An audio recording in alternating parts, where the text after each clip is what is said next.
الكتاب والحكمة وإن كانوا من قبل لفي ضلال مبين. Assalamualaikum warahmatullahi wabarakatuh. Bismillahirrahmanirrahim. Alhamdulillahirabbil alamin. Asyhadu an la ilaha illallah wa asyhadu anna Muhammadar Rasulullah sallallahu alaihi wasallam wa ala alihi wa ashabihi amma ba'd. Alhamdulillahirabbil alamin. Pertama-tama bersyukur pada Allah, pada kesempatan kali ini kita oleh Allah masih diberikan beberapa kenikmatannya, di antaranya yaitu nikmat sehat, nikmat waras, nikmat longgar. Lebih-lebih kita hidup sekali ini oleh Allah diberi hidayah berupa Quran hadis jamaah, yang mana itu merupakan jalan tunggal untuk kita masuk ke dalam surga.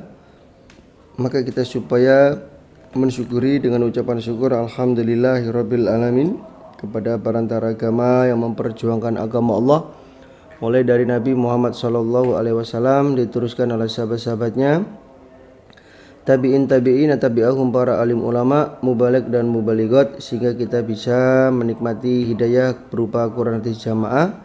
Maka atas perjuangan beliau disyukuri dengan ucapan syukur alhamdulillah jazakumullahu khairan.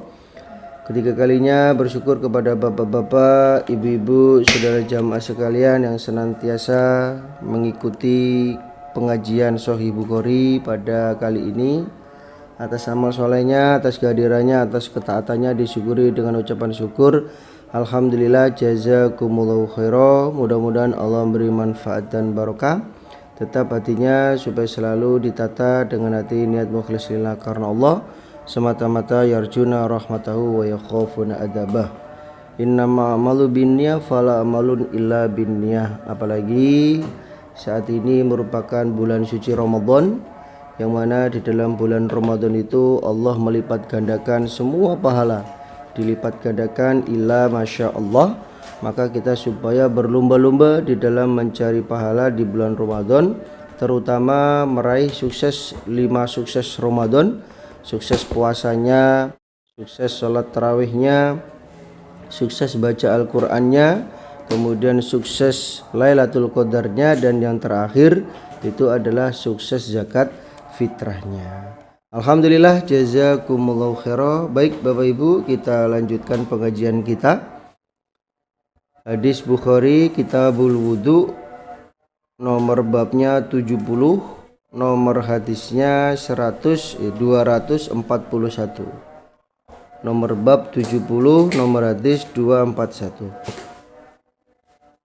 A'udzubillahi minasyaitonirrajim. Bismillahirrahmanirrahim. Babul buzaki, babnya ludah, wal mukhati, dan ingus, wa nahwihi, dan semisalnya ludah dan ingus, fi saubi, di dalam pakaian. Babnya ludah, ingus, atau selain itu yang mengenai pakaian.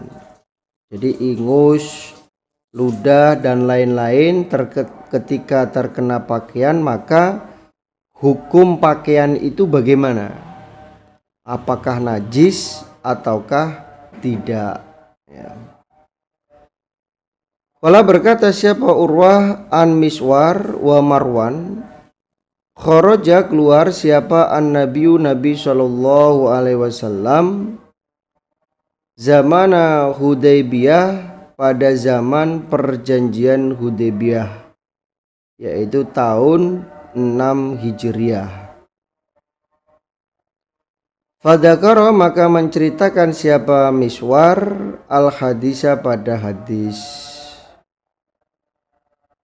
Wa ma tanakhama, dan tidak meludah siapa an-nabiyyu sallallahu alaihi wasallam, nukhamatan, pada sakludahan,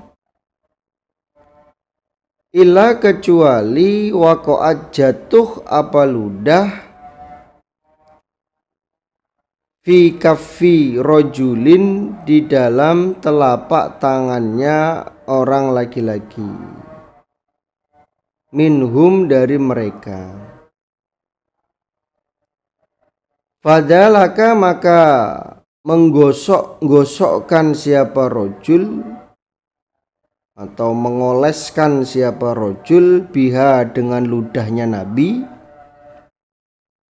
wajahahu pada wajahnya rojul wajildahu dan kulitnya rojul.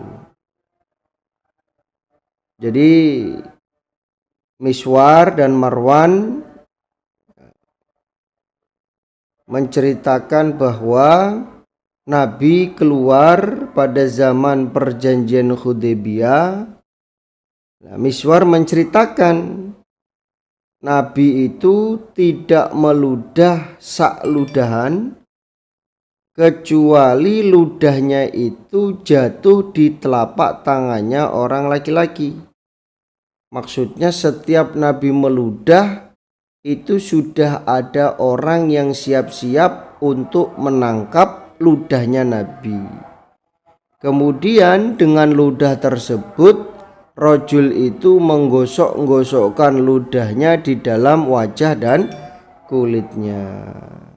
Jadi dari hadis ini menunjukkan bahwa ludah, ingus itu hukumnya tidak najis. Hukumnya tidak najis. Ketika kena kepada baju, ya, ketika ludah, ingus itu terkena baju, maka hukum bajunya itu tidak najis, boleh digunakan untuk sholat. Namun kalau secara manusiawi itu ya gilo, gilani, kasihan temennya sebelahnya ketika sholat kok sedikit bau anyir bajunya. Ternyata di situ ada ingus atau ludah. Tapi secara hukum itu tidak najis.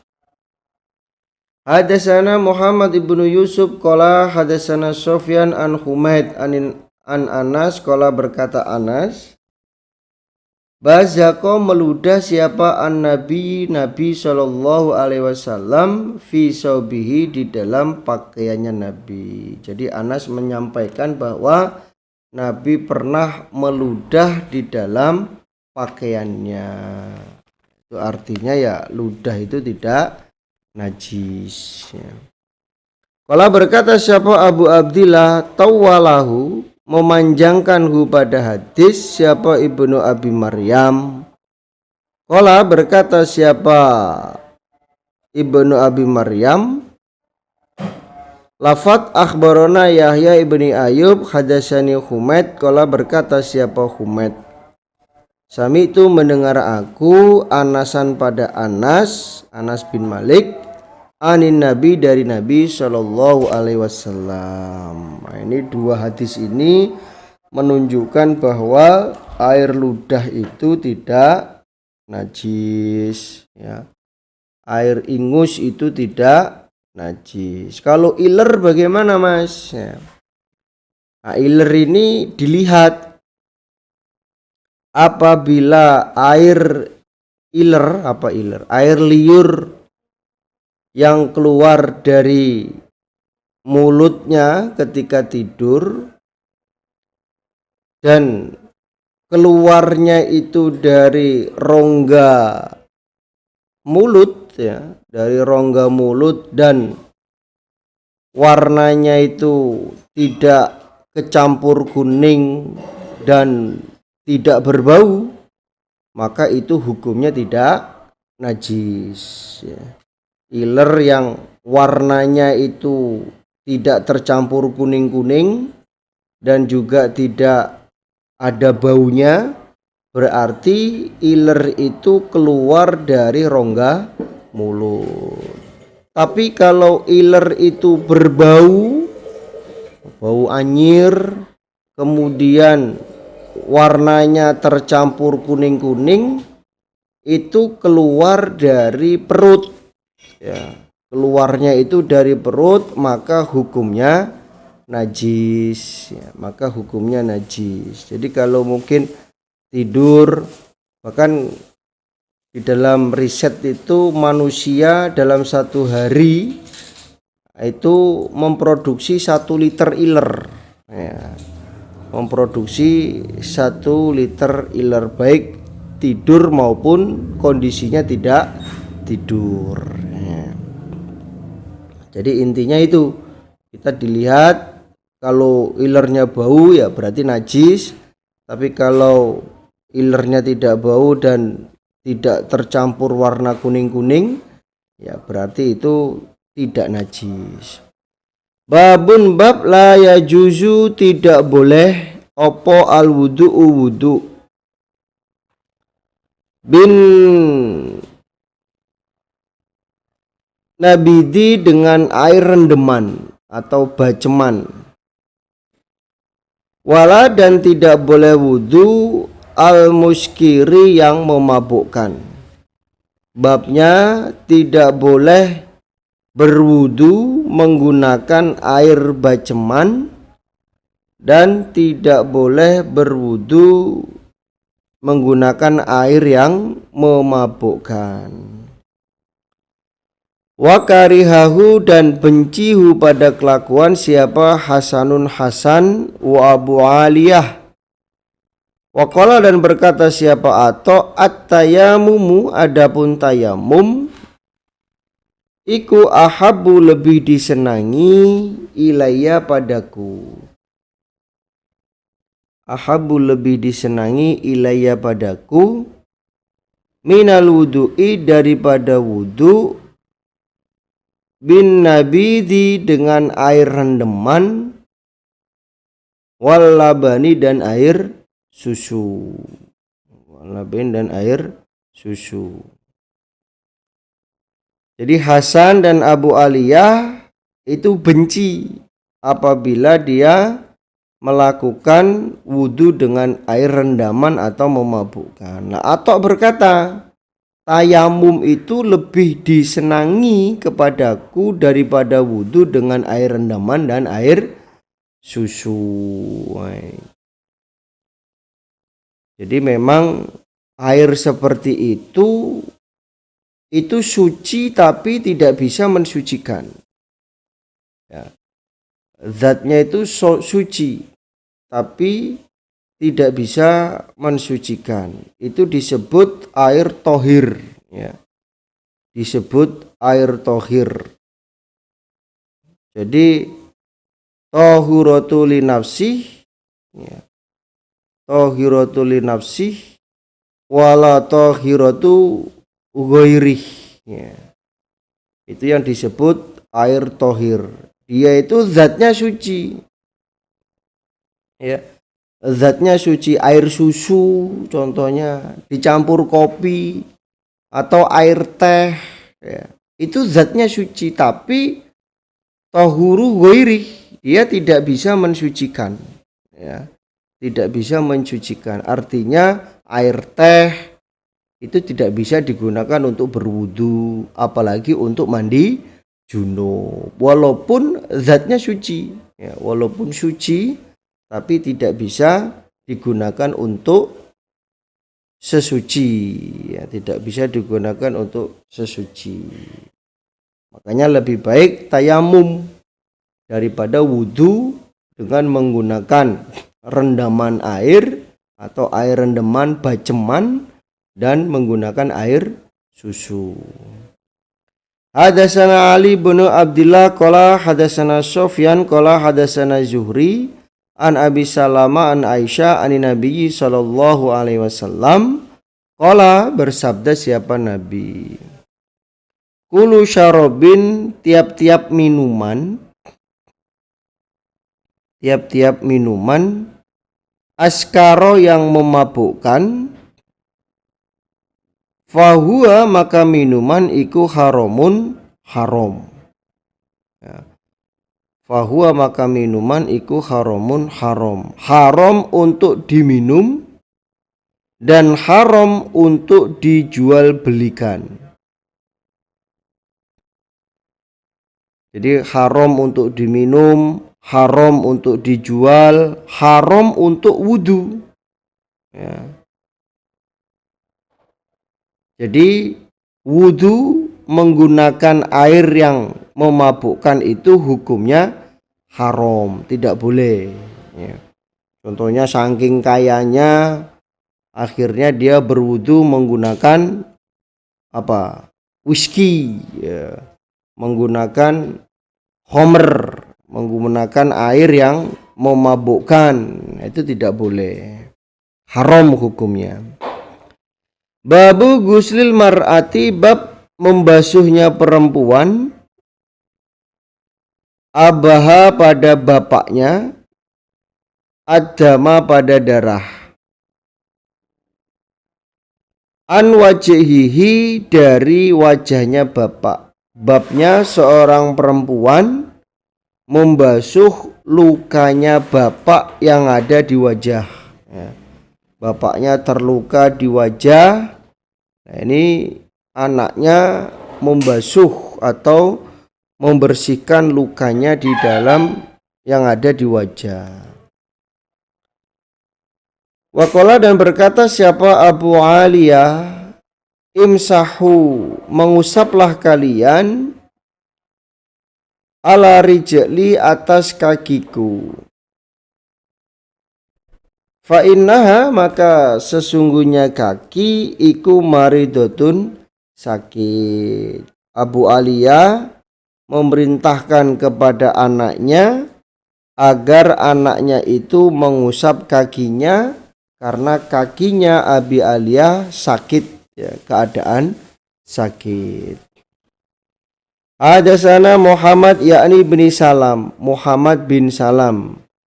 Qala akhbarana Sufyan ibnu Uyainah an Abi Hazim, sami'a, mendengar siapa Abi Hazim, Sahla pada Sahal ibni Sa'id as-Sa'idi, wasa'alahu, dan bertanya pada Sahal siapa annasu, manusia. Jadi ada manusia yang bertanya kepada Sahal. Wama baini, tidak ada antaraku, Abi Hazim, dan tidak ada antaraku Abi Hazim, wa bainahu, dan antara Sahal siapa, ahadun, seseorang. Ahadun, seseorang. Jadi maksudnya saat ya, pada waktu Sahal ini ditanya oleh orang, ya, ditanya oleh orang lain, nah pada waktu itu yang ada di dekatnya Sahal itu ya Abu Hazim ya. Jadi saat Sahal ditanya, orang-orang yang ada itu hanya Abu Hazim dan Sahal ya, 3 orang. Orang, manusia, Abu Hazim dan Sahal. Yang bertanya kemudian ada Abu Hazim dan Sahal. Bi ayyi syai'in, dengan manakah sesuatu, duwiya, diobati, apa juruhun nabiyyi, lukanya Nabi Shallallahu Alaihi Wasallam. Jadi lukanya Nabi waktu itu yang diobati pakai apa? Jadi pada waktu perang Uhud ya, waktu perang Uhud itu kan pasukan yang ada di gunung itu tidak boleh turun karena pasukan di bawah itu sudah menang, memukul mundur kepada pasukan Abu Sufyan. Nah, pasukan panah yang ada di gunung itu melihat bahwa orang-orang iman menang ya, sehingga orang-orang yang ada di gunung itu turun, padahal tidak diperintahkan untuk turun karena mereka khawatir tidak kebagian jarahan dan lain-lain. Akhirnya mereka turun. Ketika mereka turun, Abu Sufyan CS itu putar balik ya, muter gunung, lantas ya memerangi balik kepada orang-orang iman yang akhirnya kalah dari perang Uhud. Nabi pun sampai lari. Nabi sampai terkena pedang wajahnya sampai Nabi lari. Ya. Saking tidak konsentrasinya orang iman, bahkan orang-orang iman itu tidak melindungi Nabi. Ya. Nabi sampai sendirian. Lalu Umar bin Khattab marah, bagaimana ini orang iman kok Nabi tidak dijaga. Ya, itulah terjadinya perang Uhud. Lah ini Nabi pada waktu terluka perang Uhud, Nabi itu diobati pakai apa? Faqala, maka berkata siapa Sahal, ma bakia, tidak tersisa siapa ahadun seseorang, a'lamu yang lebih tahu, bihi dengan obat, mini daripadaku. Lalu Sahal menjawab, tidak tersisa seseorang pun yang lebih tahu Nabi diobati dengan apa kecuali aku. Karena yang tahu itu ya pada waktu itu sudah meninggal semua. Ya, pada waktu itu sudah meninggal semua kecuali Sahal. Karena ada siapa Aliun Ali, iku yaji'u datang siapa Ali, bitursihi pada tamengnya Ali. Jadi Ali datang dengan membawa tameng. Fihi, di dalam tameng, maun, air. Oh, Nabi dulu pada waktu terkena sabetan pedang waktu perang Uhud, Nabi itu dibawakan air oleh Ali dengan tamengnya. Wa Fatimatu, dan sedangkan Fatimah iku taksilu membasuh siapa Fatimah an wajhihi dari wajahnya Nabi, adama pada darah. Sedangkan Fatimah itu membasuh, membersihkan darah yang ada di dalam wajahnya Nabi. Fa'ukhidha, maka diambil opo hasirun tikar. Hasirun tikar. Fa'ukhriko, maka dibakar apa tikar. Maka dibakar apa tikar. Fahusyia, maka ditaburi. Maka ditaburi, maksudnya diboboi, bihi dengan tikar yang dibakar, opo jurhuhu lukanya Nabi. Jadi yang pertama, lukanya Nabi itu dibersihkan dengan air ya, agar darahnya itu hilang, kemudian dibakarkan tikar. Ya, tikar ini ya tikar yang terbuat dari ilalang, dari reremputan, ya, bukan tikar yang terbuat dari plastik. Bukan tikar-tikar yang seperti zaman sekarang. Ya. Kemudian bakaran tikar itu apa ya? Abunya tikar yang dibakar itu dibobokkan terhadap lukanya Nabi. Ya. Diberi bobokan, ya, diboboi, ditumbuk. Ya, kalau orang itu cedera olahraga, main bola, kesleo, itu biasanya ditumbuk jahe sama kencur. Jahe, kencur ditumbuk, kemudian ditempelkan di tempat yang cedera itu namanya diboboi. Ya. Jawone diboboi. Jadi Nabi lukanya dibersihkan oleh Fatimah, kemudian obatnya itu dengan abu, ya, obatnya dengan abu dari tikar yang dibakar.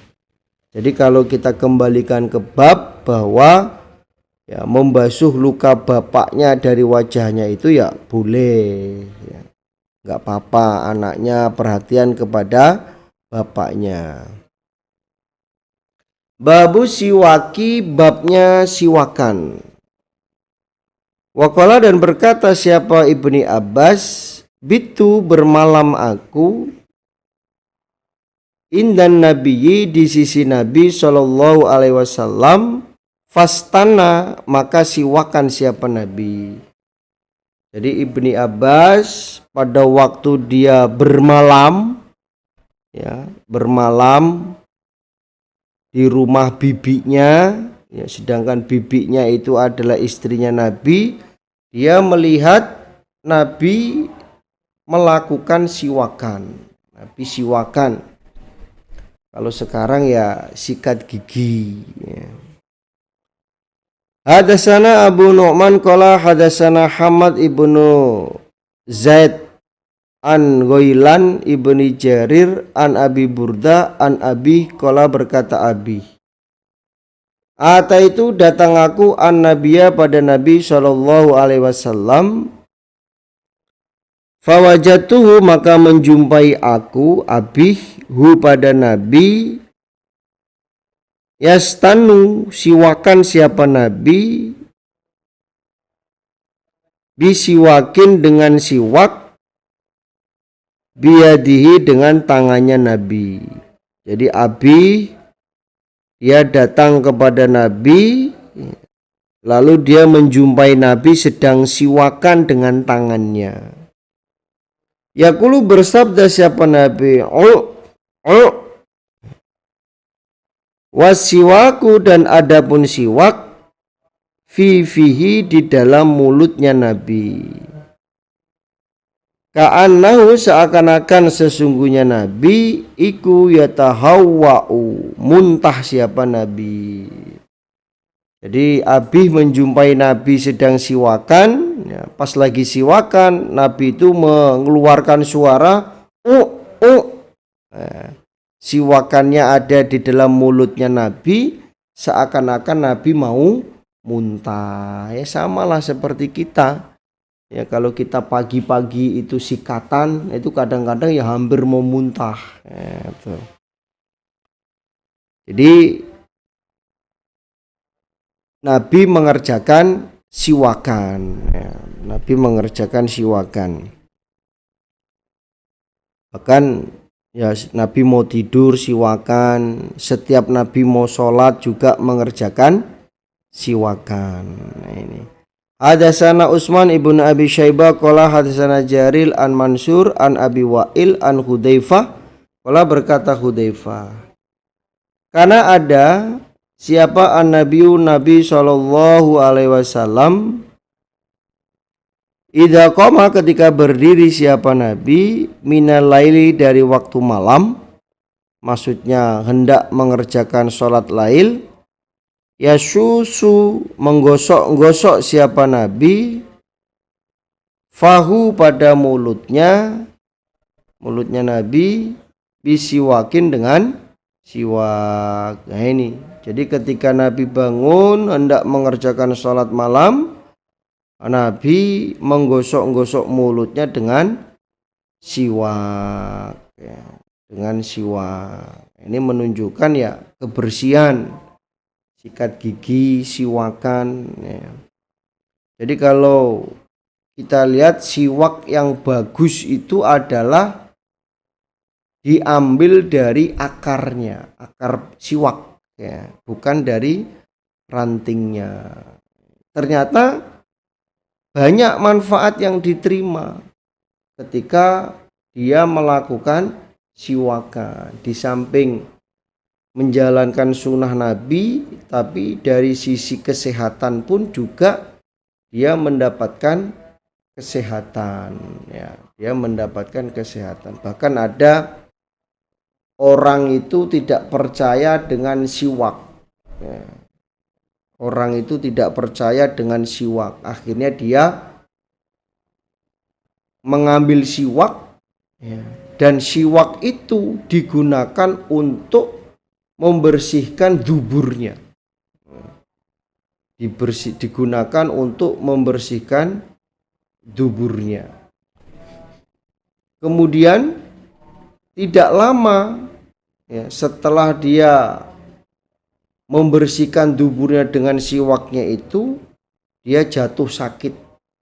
Orang itu jatuh sakit, kemudian dirongsen, ternyata di dalam tubuhnya itu ada makhluk sebesar tikus ya, yang merusak organ tubuh, organ dalamnya, yang memakan terhadap organ tubuhnya. Kemudian tidak lama orang itu mati. Jadi memakai siwak ya dipakai dengan semestinya. Karena di dalam siwak itu banyak manfaat yang diterima, banyak kemanfaatan yang akan didapatkan. Tapi kalau memakainya tidak sesuai dengan fungsinya, nah ini justru akan memudorotkan kepada dirinya sendiri. Ya. Maka bapak-bapak, ibu-ibu, ya supaya siwakan. Kalau kemarin waktu asrama kita butuh haro itu ya minimal seumur hidup sekali. Ya. Minimal seumur hidup itu sekali merasakan untuk bersiwak. Ya mungkin ketika bapak ibu ya sedang melakukan ibadah umroh atau ibadah haji ya, boleh sekali-kali ya, membeli siwak ya, dibawa pulang ke Indonesia, mubaliknya dikasih ya, ini lo caleg oleh-oleh dari Mekah ya, semoga bermanfaat ya, itu dipakai siwaknya ya, itu.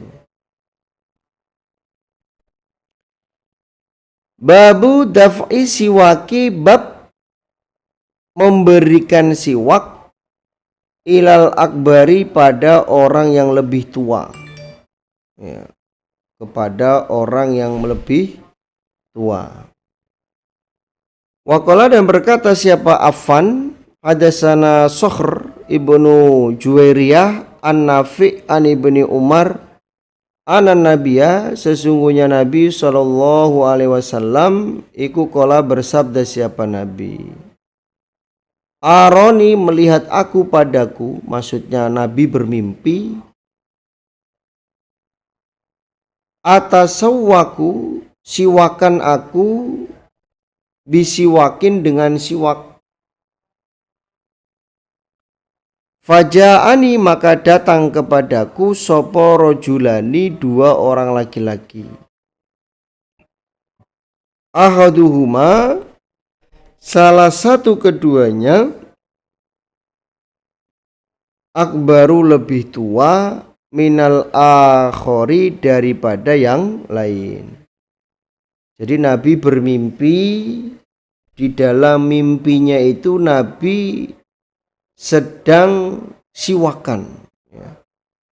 Di dalam mimpinya itu Nabi sedang siwakan, tiba-tiba datanglah dua orang laki-laki, yang satu keadaannya lebih tua daripada yang lain. Yang satu masih muda, yang satunya lebih tua. Fana waktu maka memberikan aku Nabi asiwaka pada siwak, al asgoro pada yang lebih muda, minhuma dari keduanya. Akhirnya aku memberi siwakku itu kepada orang yang lebih muda. Fakila maka dikatakan li padaku Nabi, kabir menuakanlah kamu. Lalu ditegur, di dalam mimpinya itu Nabi ditegur supaya memberikan siwak kepada orang yang lebih tua. Jadi kalau ada yang tua, maka yang lebih berhak didahulukan itu adalah yang lebih tua. Ini berlaku untuk semuanya. Tidak hanya untuk siwakan saja, tapi hadis ini juga berlaku untuk semuanya. Contohnya pada waktu tadarusan, ya toh, tim pengeluaran snack. Ya ini jangan yang muda-muda dulu yang dikasih, tapi kasihlah kepada yang tua-tua dulu. Mungkin Pak Yainya, pengurus-pengurus yang lainnya yang sudah tua, sepuh, atau jamaah yang sudah tua. Baru setelah itu diberikan kepada yang muda-muda. Nah ini, jadi sunnahnya ya memang ketika memberikan sesuatu yang mana di situ ada orang yang lebih tua, maka orang tua itulah yang didahulukan. Fadafatuhu, maka memberikan aku pada siwak, ilal akbari, pada yang lebih tua, minhuma, dari keduanya. Lalu oleh Nabi diberikan kepada orang yang lebih tua.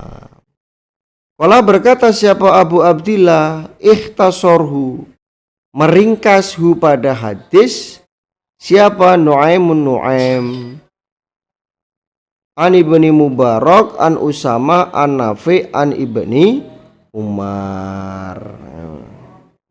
Jadi sunahnya ya bersiwak atau memberikan siwak atau memberikan yang lain itu disunahkan yang tua terlebih dahulu. Alhamdulillah, jazakumullahu khairan. Mudah-mudahan Allah memberi manfaat dan barokah. Insya Allah itu yang bisa saya sampaikan dari awal sampai akhir. Ada kata yang kurang pas, saya mohon maaf sebesar-besarnya. Akhir kalam, wassalamualaikum warahmatullahi wabarakatuh.